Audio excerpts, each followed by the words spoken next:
కయ్యాల మారి కలహభోజనుడు త్రిలోక సంచారాన్ని నారదుడికి వివిధ రకాలైనటువంటి నామాలు ఉన్నాయి. ఎందుకు ఇటువంటి నామాలు ఏర్పడ్డాయి? అలాగే నారదుడి యొక్క జన్మ వృత్తాంతం ఏంటి? త్రిలోక సంచారి అయిన ఈ నారదుడు బ్రహ్మమానస పుత్రుడు. లోకానికి క్షేమం కలిగించే నిమిత్తమై బ్రహ్మ సృష్టిక్రమం ఆరంభం చేస్తూ ముందుగా అనేక రూపాలలో సంతానోత్పిగా మన మనస్సులో నుంచి అన్నట్టుగా భావన చేసేటటువంటి క్రమంలో శనక సనందనాదులు ఈ విధంగా ఉత్పత్తి కాగా ఆ క్రమంలోనే నారదుడు కూడా బ్రహ్మమానసపుత్రుడిగా వచ్చినట్లుగా మనకు భాగవతం గ్రంథం వివరిస్తుంది. తదుపరి ఆ నారదుడు సాంసారిక జీవనానికి విముఖుడై నేను తపశ్చర్యకు వెళ్ళిపోతున్నాను అని చెప్పగా కినిసిన బ్రహ్మ నీవేది మాట్లాడినా ప్రారంభంలో అందరూ వ్యతిరేకంగా అర్థం చేసుకుంటారు, తదుపరి నీవు చేసే ప్రతి పని కూడా లోకానికి ఉపయోగకరంగా మారుతుంది అనే వరాన్ని కూడా ఇచ్చినట్లుగా బ్రహ్మాండ పురాణమే వర్ణిస్తుంది.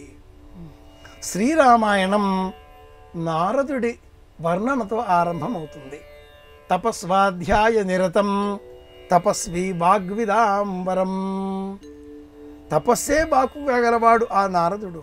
అలాంటి ఆ నారదుడిని మనం కలహభోజనుడిగా మెడలో వీణ ధరించి సంచారం చేసేటటువంటి త్రిలోక సంచారిగా కయ్యాలమారిగా ఎందుకు ఇలా భావన చేస్తున్నాం అంటే నాటకాలు, సాహిత్యంలో వచ్చిన బచ్చనపూడి భాగవతుల నాటకాలు, కూచిపూడి భాగవతుల నాటకాలు.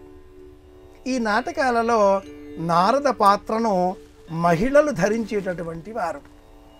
మహిళలు తమ జుత్తు కేశములు సరిగా అనేటట్లుగా ఒక ఋషికి వలె కట్టుకోవడం, అలాగే రెండు చేతులకు కూడా పుష్పమాలికలు ధరించడం, మెడలో గళసీమలో పుష్పమాలికలు ధరించడం, చేతులు ఎక్కువగా కదిలించకుండా ఒక వీణను కూడా మహతిని ధరించడం, ఇలా ఉండడంతో నారదుడు ఇలాగే అనేటటువంటి భావన మనలో నిండిపోయింది. నారదుడు ఎలా ఉంటాడో అన్న ఊహ చేసిన మహానుభావుడు కవి సమ్రాట్ విశ్వనాథ సత్యనారాయణ గారు. ఆ మహానుభావుడు నారదుడు ఎలా ఉంటాడో వర్ణిస్తూ తెరచిరాజు అనే ఒక నవలలో అద్భుతమైన పాత్ర చిత్రణ చేస్తాడు.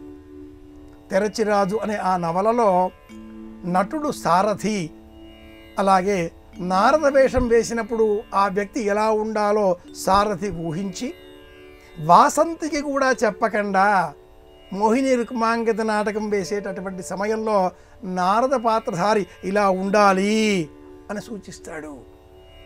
నడిచే వెండి కొండలాగా నారదుడు రంగం మధ్యలోనికి రాగానే సభాసదులకు విస్మయంతో నోట మాట రాలేదు.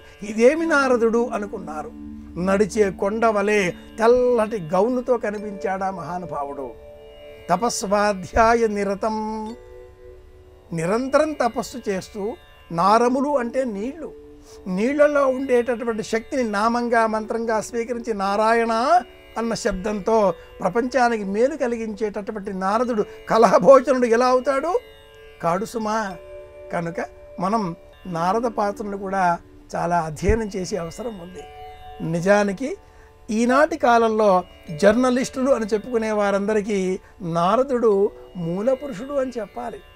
వార్తలు అందించడం జర్నలిస్టు ప్రధాన లక్ష్యం. వార్తను స్వంతంగా మార్చకుండా, ఏమార్చకుండా, పరిమార్చకుండా ఎలా ఉన్న వార్త అలా చెప్పాలి. జర్నలిస్టు ప్రపంచానికి, పాత్రికేయుల ప్రపంచానికి నారదుడు మూల సూత్రధారి అని కూడా చెప్పుకోవాలి. బ్రహ్మమానస పుత్రుడు ఈ నారదుడు.